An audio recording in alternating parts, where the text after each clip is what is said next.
என்னாச்சு சிவா? சூரி மாமாவை பத்தி ஏதாவது இன்ஃபர்மேஷன் கிடைச்சதா? இல்ல ஐலி, எதுவும் கிடைக்கல. என்ன இது மாயமா இருக்கு? எல்லாத்தையும் அப்படியே போட்டுட்டு அவர் எங்கதான் போயிருப்பாரு?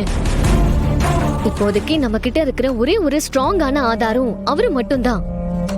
இன்னும் 3 நாளைக்குள்ள அவரை கண்டுபிடிச்சு ஆகணும். என்ன பண்றது? ஐலி, எனக்கு ஒரு விஷயம் தோணுது. என்ன? சூரி மாமா வீட்டுல எல்லாமே போட்டபடியே தான் இருந்தது. நாம போனப்ப வீடு கூட திறந்துதான் இருந்தது.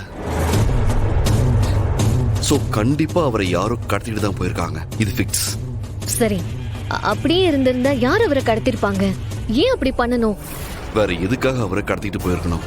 நாம அவரை பார்க்க கூடாதுங்கிறதுக்காக தான். அதை எப்படி சொல்றீங்க? நாம அவரை பார்க்க போகும்போது தானே அவரு காணாம போனாரு.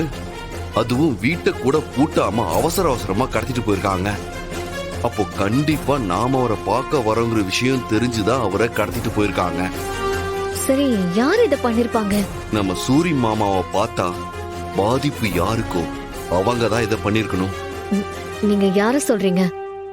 உதய பெருமாள் மாமாவையா? இல்ல எலி, அவர் இந்த அளவுக்குலாம் இறங்க மாட்டாரு. அப்போ வேற யாரு? கபிலன். எனக்கு தெரிஞ்சு நான் சொல்லக்கூடிய அத்தனை வேலையும் செய்யறதுக்கு அவனுக்கு தான் எல்லா பொருத்தமும் இருக்கு. கபிலன் நம்ம எங்கெல்லாம் போறோம்னு ஃபாலோ பண்ணிருக்கான். அதை வச்சுதான் சூரி மாமாவை கடத்திருக்கணும்.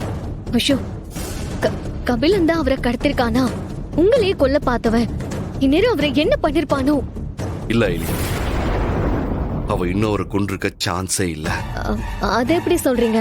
ஏன்னா நமக்கு அவரை தவிர உண்மையை தெரிஞ்சுக்க வேற ஏதாவது க்ளூ இருக்கான்னு செக் பண்றதுக்காக இன்னும் அவரை உயிரோட தான் வச்சிருக்கணும். அப்போ கபிலனை ஃபாலோ பண்ணா சூரி மாமா எங்க இருக்காருன்னு கண்டுபிடிச்சிடலாம். இப்பவே அவனோட நம்பரை ட்ரேஸ் பண்ண சொல்றேன்.